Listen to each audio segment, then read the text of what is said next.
Hey guys, thanks for joining us. The Tap Cancer Out BJJ Open is heading to 14 cities this year, including Baltimore, Maryland on June 15th and Charlotte, North Carolina on June 22nd. Registration is open for both of those, so please join us. We'll also be heading all over the East Coast and Midwest, so head to tapcancerout.org to see our full schedule. Make sure you follow us on Instagram at tapcancerout and this podcast at Rolling for a Reason podcast. If you want to pick up any of our gear, you can grab gis, rash guards, hoodies, tees, hats, patches, and a whole lot more at store.tapcancerout.org, or you can just head to our website and click the store link in the upper right. Thank you so much for listening. We hope you enjoy the podcast. Please leave a rating, review, or comment to let us know what you think.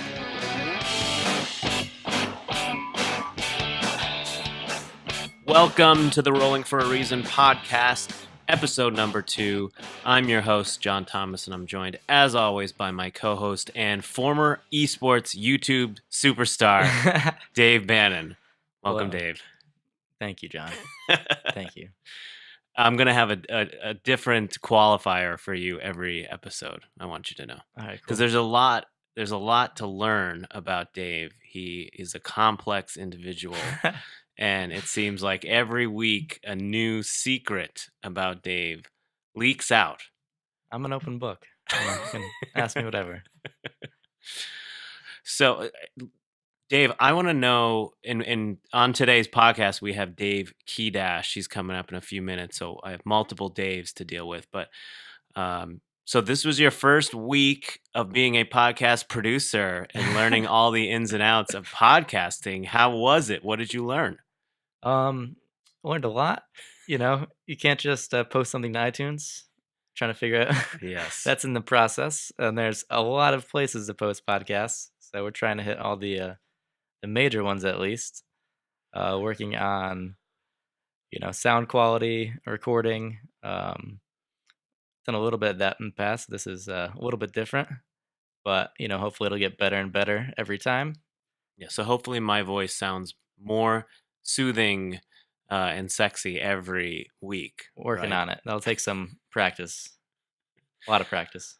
And we're deep into the we're just sort of starting, but we're in the middle of the IBJJF Northeastern tournament season where you have DC, Boston, and New York. You just fought in DC, right? I did. Got third there. Nice little trip down. Drove down the night before. Actually took the rule seminar. Trying to get more educated and all that. Competed. Only had 2 matches. Won the first, lost the second for third place medal. So, congratulations on that. Oh yeah, thanks. So I'm super excited. So about you it. just how long was the seminar? It's like 3 hours, 4 hours if you include like the test and the all that. But everything on the test is what you just covered the 3 hours prior, or are it's they all, like doing nuances? Yeah, it's all stuff from that. I mean, you can't. There's only like 25 questions or something like that, so you can't cover everything. You didn't get 100. Do you know what you got wrong? Got a 95. Yeah, I got one wrong. It's the new half guard rule. The intricacies of that, where you don't get the advantage right away when you go to half guard. You get it once you leave half guard, and only in certain situations. Yeah, no, I'm not following. That's why I'm not a referee. The Rolling for a Reason podcast shines a light on the individuals in BJJ, MMA, and beyond that are making this world a better place, and we are excited to be joined in our second episode by Dave Kiedaisch. And if you feel like you have a lot going on in your life, it's pretty amazing to hear what Dave has done in his life. So he is a retired Air Force Chief Master Sergeant, a lifelong martial artist, a Brazilian Jiu-Jitsu black belt under John Ouano. He is also the head instructor at High Road BJJ and the owner-operator of High Road Revolution. It's my honor to welcome Dave Kiedaisch. Welcome. Hey, thank you for having me. Our pleasure. So, we always sort of start with the origin story of our guests. So tell us a little bit about yourself. What's your story? Where'd you grow up? How did you find martial arts? Certainly. So again, I'm Dave Kiedaisch. I grew up in Queens County, New York, in the 70s, and It wasn't exactly a great neighborhood sometimes. Got in a couple scuffles as a kid here and there, and kind of a loner kid, I guess. So it was just on my own a bit, and you get beat up once in a while. You're always looking for like some magical way to make that stop. And watching TV and you see all the martial arts movies back in the '70s, all the crazy kung fu shows. You're like, man, if I knew that stuff, I'd be good to go. I'm just gonna have to figure out how to learn this martial arts stuff. And back then it was like magic. It was mystery. There wasn't a lot of exposure except some of those crazy TV shows. So I went to the internet of 1979, found called the library, found some books on judo, and I was imitating pictures from the judo books, like some 9-year-old kid just throwing yourself on the floor in the house trying to learn how to break fall and stuff. And your dad's looking at you like you're crazy, because my dad, fighting was boxing, anything with grappling was wrestling, and only girls kicked in fights. I'm like, okay, that limits everything. But so I, just had that interest in martial arts at a younger age as some method to solve my problems. And then as I got a little older, I don't really understand where this became my thing, but I wondered, like, subway crime was a big thing in the '70s and '80s. At least growing up in New York, it was kind of compelling. And my dad was always riding subways every day for work. And I thought, man, all these things happen on the trains. Like, what if something happened and I didn't know what to do to help someone? And it was like, why was that my concern? I have no idea, but I was feeling obligated to be able to help someone else if they got, robbed or attacked or in a fight. So I was like, man, I really got to figure out a way to be helpful. So, I just kept looking around for places to, try to learn something. And then, later on in my teen years, I stumbled into a Taekwondo class that was going on where I was coaching gymnastics. It was part of a Saturday morning enrichment program. I was helping little kids learn how to tumble around on mats. And there was a Taekwondo instructor from my town, and he knew me because I kind of got his little nephew out of a fight on a school bus one day. This guy was like the legend. Like, he came with all the cool stories. He was a black belt. No one knew what that meant back then. And he had these crazy stories about like fighting 5 dudes at a time. He was in the Navy. Like, they could have made a movie about him, I guess. And he knew me, and I was like, man, am I in trouble? Holy cow. He's like, hey, why don't you join my class? I'm like, oh my God, he's going to beat me up. He's like, nah, I just want to show you stuff. You helped out my nephew, and that was cool. So, come take my class. That's kind of how it started. Basketball court Taekwondo, just in a Saturday morning program. Later on, I found Kempo karate for about a year before I got in the service. I enlisted at 17. And then when you're in the military, you get what you get wherever you travel to. So I found Taekwondo again in Georgia. And that's where I got my first black belt, and did that for a couple of years. And then I was at a crossroads. It's like, man, I'd like to pursue like higher level competition. I was actually kind of good at it, and I was flexible. So it came pretty naturally to me to be a kicker, okay with my hands. But I made a different path decision. I ended up going to Fort Bragg to be a special ops support guy. I was like, well, it's either jump out of planes or get to a base that has a team that goes to Olympic trials. And I thought maybe Fort Bragg would have both of those. Well, it turns out they had the jumping out of planes thing, and that became my new thing to worry about for a long time. I still taught a little bit and did some combatives with the military. And then later on in my career, late '90s was coming around, and Brazilian jiu-jitsu was definitely the thing. It's just funny, you're in a special ops team room and you get in these scuffling matches with dudes all the time because that's what they do, right? And they're like, hey, you're a black belt. How come you can't beat us up? I'm like, man, I can't kick you in the head as hard as I can. That's what they're trying to do, But these guys were coming from the Ranger battalions, and, they were getting introduced to combatives from the Gracies. So I was like, man, what is this combative stuff? How did that guy just choke me with my shirt, So I ended up in a unit in the DC area that had a guy coming in, to teach combatives, and he was a Brazilian jiu-jitsu black belt.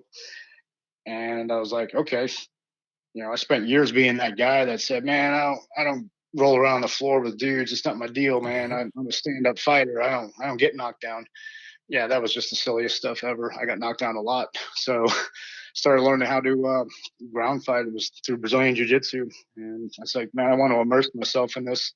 How can I get as much training as possible? So this guy puts me on with one of his rock star students, really hardcore purple belt. I spent 6.5 years just training anytime we could get, time in, because I couldn't make regular classes. It was really difficult to be working all over DC and Southern Maryland and get down to this guy's gym in Fredericksburg. So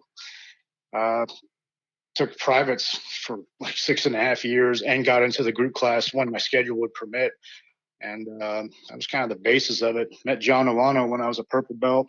I was traveling around, always had a gi with me, and hit it off real good with John. He just was an instant friend. And if you ever meet John Ouano, that's what you need to expect, is you're gonna have an instant friend for life, because he's just such a people person, just a real good soul.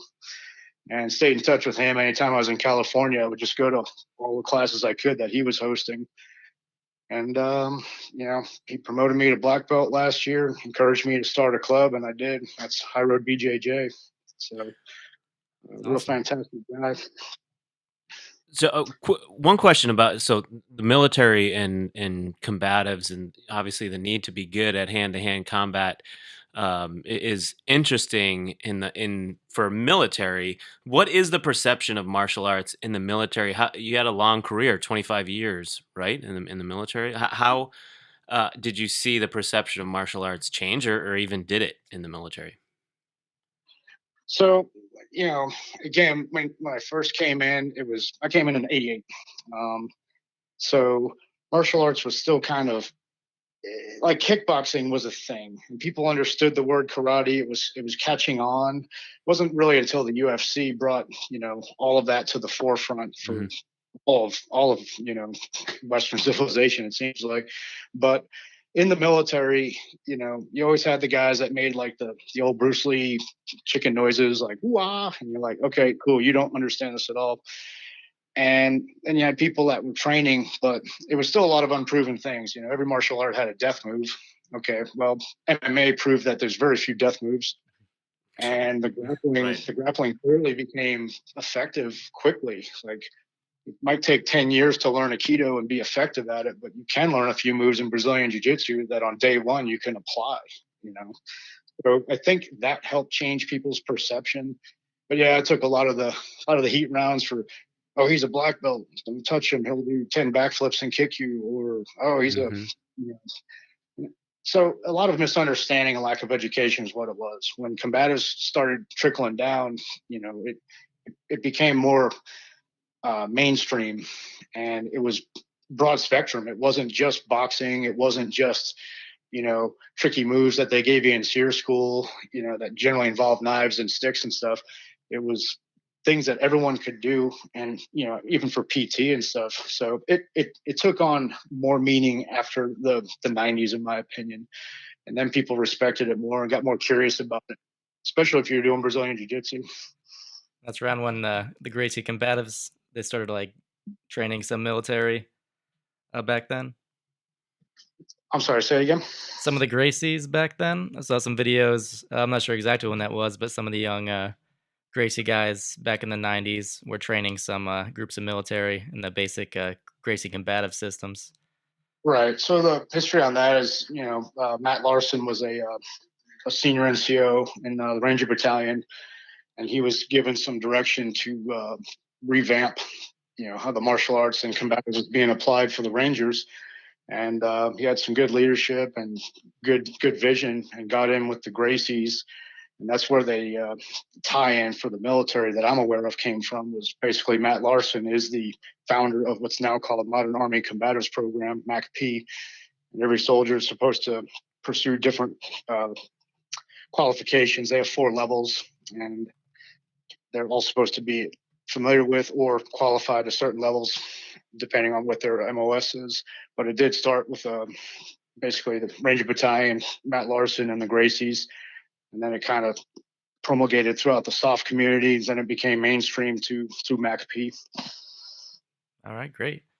So what are some of the similarities you've seen between the challenges of the military and the challenges of martial arts and jiu-jitsu specifically?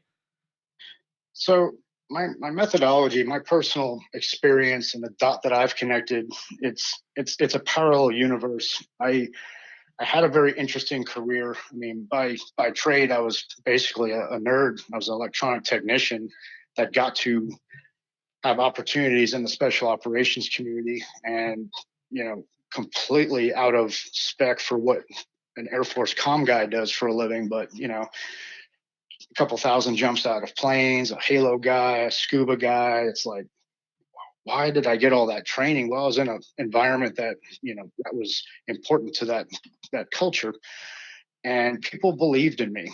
I didn't think I could do half these things, because everything you see on the Discovery Channel makes you think it's near impossible and only one human can ever do those things.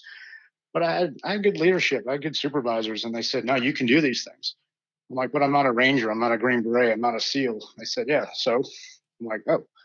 So anytime an opportunity came up, I was in a premier soft community and special operations forces community, and they got me to different training venues. They're like, hey, we got a slot for this. Hey, we want you to go to that. We need people to do this. And every time I got to one of those places, I was like, man, I'm in the deep end. I hope I can do this. But good leadership was always there. It's just weird. And they said, yeah, you can do this.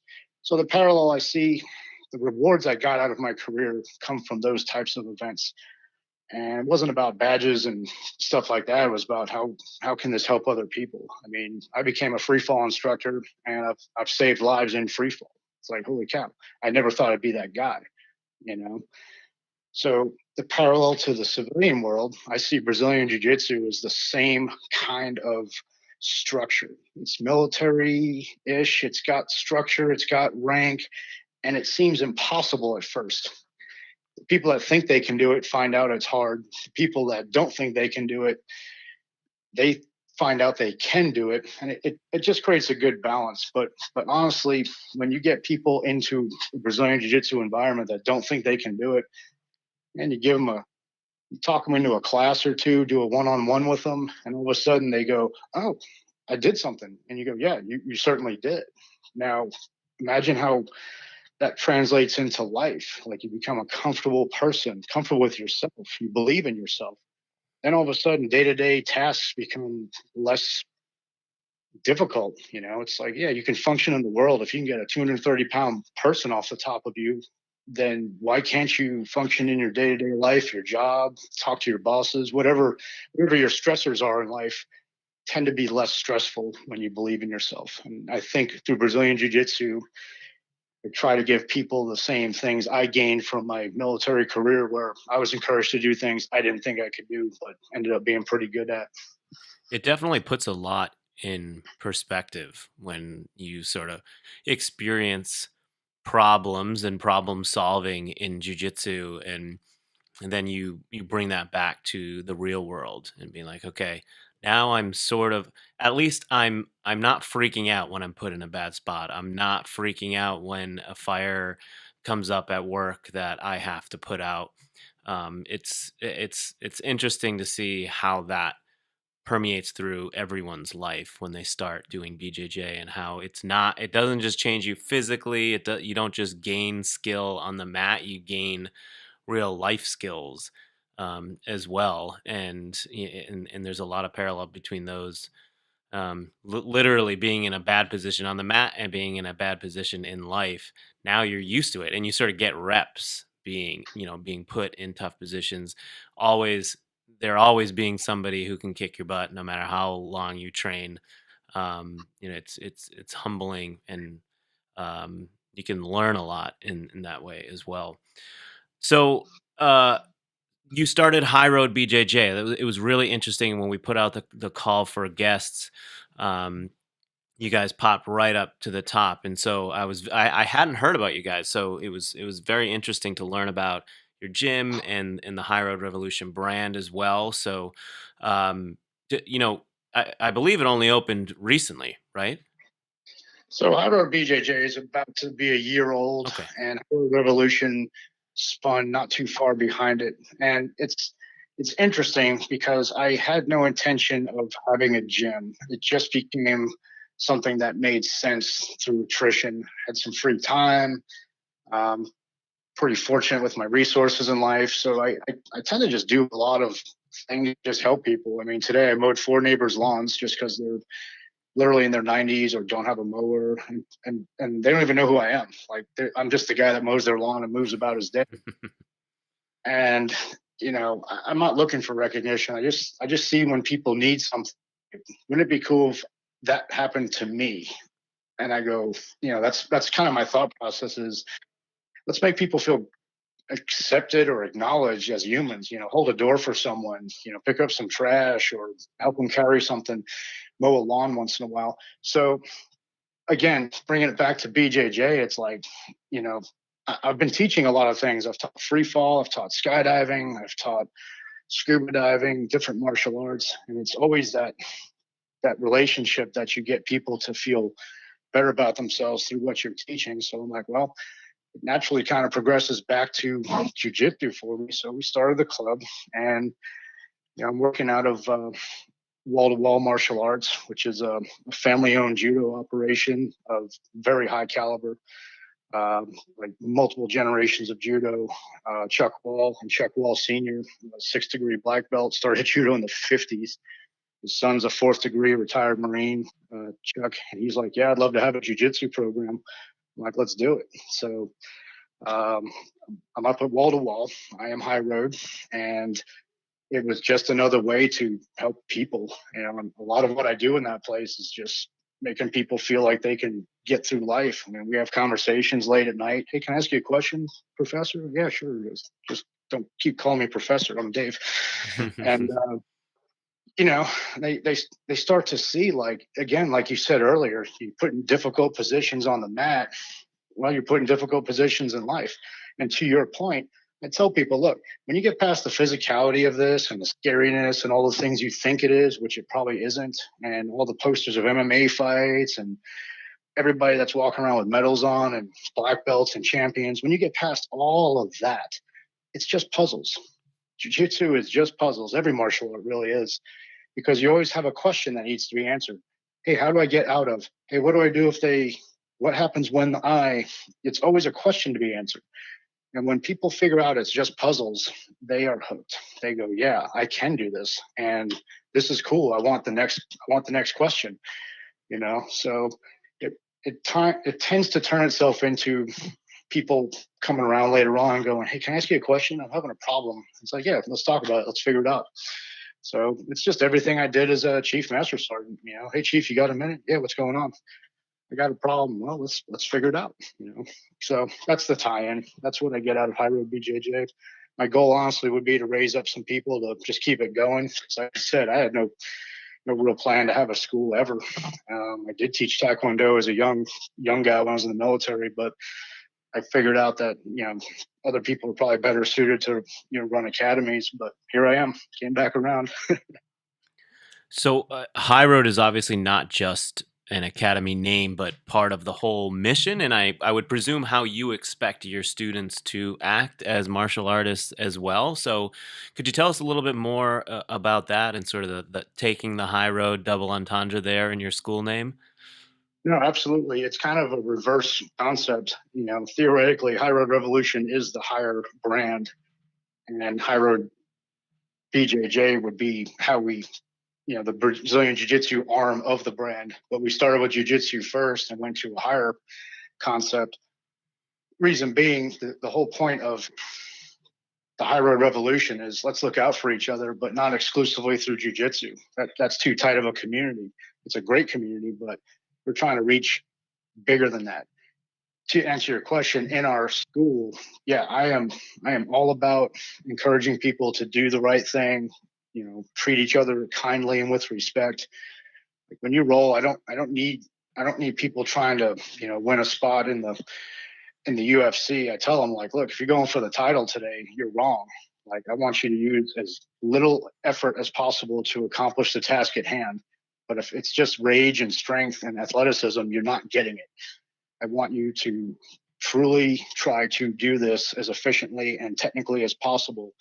That way, when you are in a self-defense situation or a high-level tournament, now all your other factors can be your amplifiers to your technical knowledge. But if all you're relying on is your strength and your agility from the day one, and that's what's working for you, you're not learning what you need to learn. As for treating each other well, that's built in. Every class, I'm like, hey, always make sure your partner's not hurt. Make sure if you're not sure if they're tapping, assume they are. Like just don't gamble with it. Maybe they're not in a position to tap. Don't get so focused on finishing your submission that you're hurting someone and don't even know it. That you'll get better. It will be a little slower this way, but I think in the long run you'll be better, both as a grappler and as a person. And I'll tell you, this gym does not have any mat bullies. We don't have anybody coming in looking to scuff anyone up. It is all about, how can we help each other get better? And that's my goal.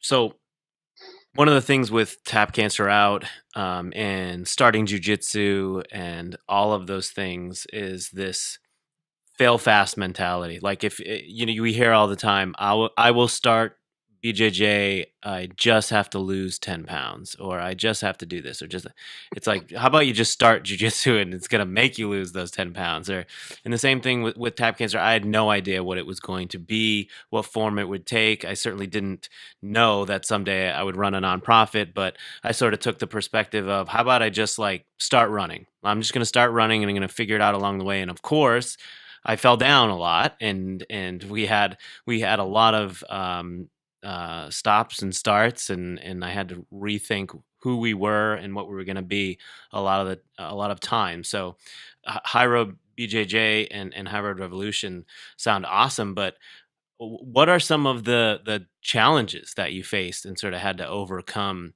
as you started this whole revolution in general? Well, just like you said, the identity for one thing. I mean, my partner in crime in this whole operation, this whole endeavor, this journey is Brittany McCrae, and she's a really talented artist and super humble person. Like, can you get me a logo going for High Road BJJ? And she came up with the mountain and the highway like in 30 minutes. And I'm like, it's just a cool logo. I like it. Like, I like looking at it. I don't even have a reason for it yet, but I think it looks cool. And then it occurred to me, like, there's a lot of meaning to this. So what is our meaning? So in the military and in martial arts, if someone was to hand you a black belt or like a medal, you'd be like, cool, you gave me a thing. It's a trinket at that point. But when you earn it, it puts meaning into it, and then you care about it. And those trinkets stop being trinkets, but they become symbols of your effort that have meaning. So I'm like, I would like our brand to take off just for the sake of being a cool logo, but I'm a meaning kind of person. So that's where Do a Good Deed plugged in. It's like, all right, let's sell T-shirts, wristbands, or whatever, but let's put that message out there to do a good deed. My whole thought process is this: if that becomes in the forefront of people's minds, how can the world not become just a little better, like at the day-to-day, going to Walmart, shopping, coming back home level? If you hold a door for someone, say thank you. Like, I'll thank a cashier for doing what they do. And I've had people ask me, why would you thank the cashier? They get paid to do that. I go, come on, man. They're staying on their feet for like 8 hours at a time, processing all these transactions. Wouldn't it be nice to be kind of felt like you're doing something more than just, standing there being ignored all day because everyone's in a hurry? Like, I'll tell people, hey, thank you for what you do. And they look at you like, what? No, seriously, appreciate you. And they smile, and all of a sudden you kind of see like a little energy come off of them. They're like, oh, wow. Hey, yeah, thank you too. I'm like, hey, cool. Have a good day. So that's been the premise of it. It's like, do a good deed. Like, you might not get anybody saying thank you or even caring or appreciating it, but at least you did something good for someone, and maybe that matters. Maybe it catches on. Maybe other people will pay it forward. So that's what we're trying to do, is just get that concept out there of, hey, do a good deed. It's not hard. Like, at any level, just smile and say hi to somebody, hold a door. If you want to mow lawns, hook it up. You want to donate money, that's cool. Whatever it is that makes you feel good and help somebody else, that's what we're looking for.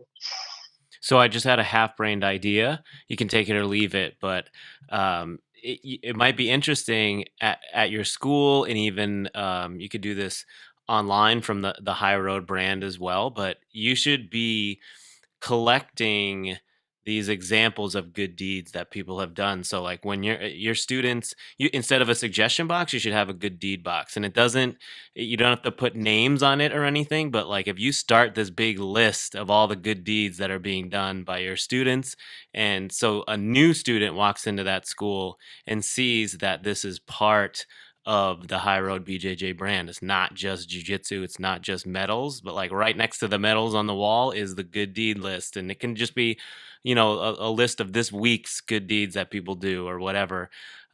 Because I think, and this is sort of exactly what this podcast is about as well, like shining a light on all of these good things and the good people that are happening, or the good people that are making things happen in the community. So I love that message of do a good deed.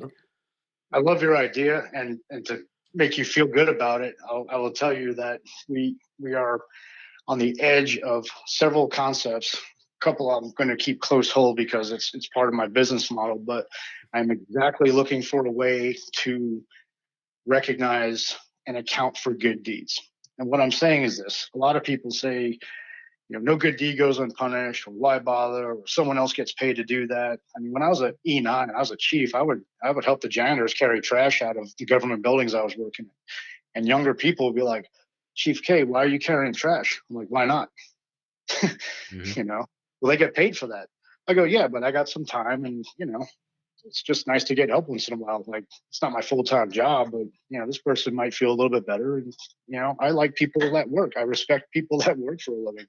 So there's no such thing as a demeaning job in my book. Every job matters. I want people to feel that way. Nobody should feel bad about their job. They're doing what they got to do. So to your point, in the high road environment, the kids judo class, I talked. He's the 4th degree black belt running the judo. It's his family business. Gave him a bag full of the wristbands and was like, hey, if you don't mind, start a reward system with the kids. If they can tell you that they did a good deed for today, they can have a bracelet of their color choice. He goes, perfect. And he gets mobbed after every class. He's got 10 kids trying to tell him what they did today that was worth getting a bracelet. One of the silicone wristbands that we have. And I would have never thought those would catch on, but we get those by like packs of 500 at a time. People love the wristband. I'm like, I would have never guessed it. So the wristband's popular, man. Your wristband's popular, and that's awesome. But to your point, we're trying to quantify or qualify good deed doing, because so many people feel like it's just a waste of their time. Now, a real good deed is done without an expectation of a reward. But isn't it cool once in a while to get something for doing the right thing? Everybody likes to get something or a compliment or a thank you once in a while. Like, you just can't expect it all the time. We don't want people chasing people down. Here, let me carry your groceries. Take a selfie with me so I can post this. Like, that's just annoying. But there's a balance to be. We are putting into activation a method to have people report good deeds, keep track of them, and actually develop a reward system. That's great. It's definitely So good to you're get some spot on with recognition. that. Yeah, do a good deed, just a simple and powerful message. So we heard about the Toro Cup recently that was helping a local woman battling cancer. So how was that experience, and how are you involved with that? So one of the students I used to train elsewhere, she is a pretty good competitor for her age, and I've sponsored her and her family. Her family works super hard. All their money goes into traveling around to bring their daughter to these tournaments, and she's pretty popular. She wins a lot, and so they were like, "Hey, she's getting into a super fight." Okay, that sounds spooky.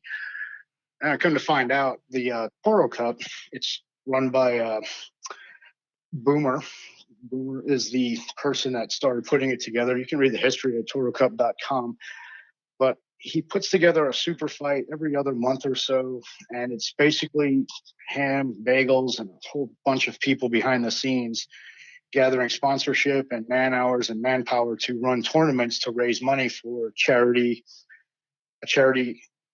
case at the time. They have supported like Mission 22, or someone's house got wrecked in a hurricane. This most recent Toro Cup number 13 was for Chelsea McCoy, a martial artist with bone cancer. And I started sponsoring that. I'm like, well, I'll throw money at that. That sounds like a good deal. And he's like, well, it might cost this much to be sponsored and have your logo on our on our, banners. I'm like, I don't care about that. I don't have a logo yet. He's like, oh, so I just started throwing money at it because it seemed like something my dad would do. He's a very generous man. And that was my relationship with Boomer and the Toro Cup. So I go down to Durham whenever they have a Toro Cup. I watch our little phenom compete. She does well, and it's grown. Like, we just have a great relationship with the Toro Cup, Cage Side MMA, same people. Durham T-shirts. It's all the same group of people in U.S. grappling, and they all come together and make these Toro Cups happen. So that one's a good one to support. Someone always benefits from it, and everyone has a good time. Like, the matches are just cool jiu-jitsu matches. They bring in good people, and I'm sponsoring several people for those now too. So it's a multi-fold deal. We can help some people realize a martial arts dream by getting into a more prestigious tournament environment. So I help those guys out and help out the Toro Cup itself, or whoever they're benefiting. Awesome. So our last question is always the same for every guest. What is the one thing you wish you knew before starting High Road? So it's funny. I asked Brittany that earlier today. I was like, man, this is kind of an interesting question. She goes, yeah, I wish we would have known how awesome it was before. We'd have been doing it sooner. I go, that's really weird, because that's exactly what I was thinking, was all the pieces for this and just in the structure of my life and the events of my life had been in front of me all along, and it just suddenly became the thing to do. And yeah, so we both had the same answer without even talking to each other. It's if only we knew how cool this would be before we started, we'd have done it sooner. We're just starting out, but it's just all positive energy. I'm not a guy that particularly thinks things great are going to happen instantly. Like, there's so many business ventures out there, so many marketing ideas. You watch these TV shows that do reality bits on it. Like, man, it seems like a pretty uphill battle no matter what you do in business, especially with like a vision type concept or an idea. But this one just feels right. This just feels good to us. At any level, we just like helping people out. And if we can make that, something that other people catch on and pay forward, that's our goal. That's the revolution. In the school, we do it through jiu-jitsu. Outside of the school, it's just doing good deeds and trying to make people a little kinder to each other. Awesome. Well, Dave, thank you so much for joining us. Really appreciate you and appreciate the things that you're doing, and certainly appreciate you coming on here. Where can people find you and find High Road? Right now, highroadbjj.com is our one website, highroadrevolution.com, and we're on Instagram as High Road BJJ, High Road Revolution. And that's 4 places that you'll get our attention pretty quickly, just like you guys did. I think Tap Cancer Out is great. It was funny because a friend of mine from the Ranger Battalion, he mailed me a bunch of items from your store like a year ago. And I'm staring at this Tap Cancer Out hat pretty regularly because it sits in a prominent place in my house. I'm like, these are those guys. I'm talking to the guys that made this hat. This is cool. I like this.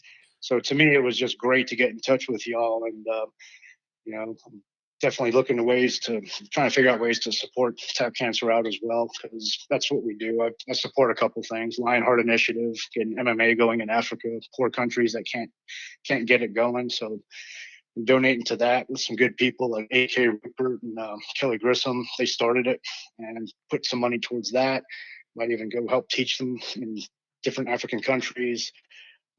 We Defy Mission 22. Things like that. I'm just engaged in.